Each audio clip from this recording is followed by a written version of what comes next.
Welcome back to Market 101. Today, I will be guiding you through the process of making a quick deposit into your trading account. Let's get started.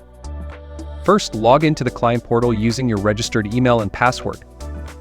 Next, click on Manage Funds in the top left corner, and then select Deposit Funds from the drop-down menu. Choose the trading account into which you want to deposit. Enter the amount you wish to transfer, and please ensure that you double-check the number to avoid entering the wrong amount. After that, you will need to select the currency for your deposit.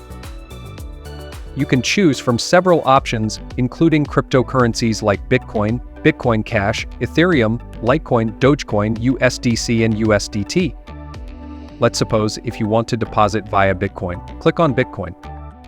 Click Proceed to receive your wallet address.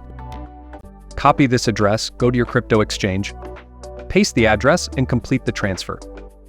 Once the funds are transferred, you will receive an email at your registered email address.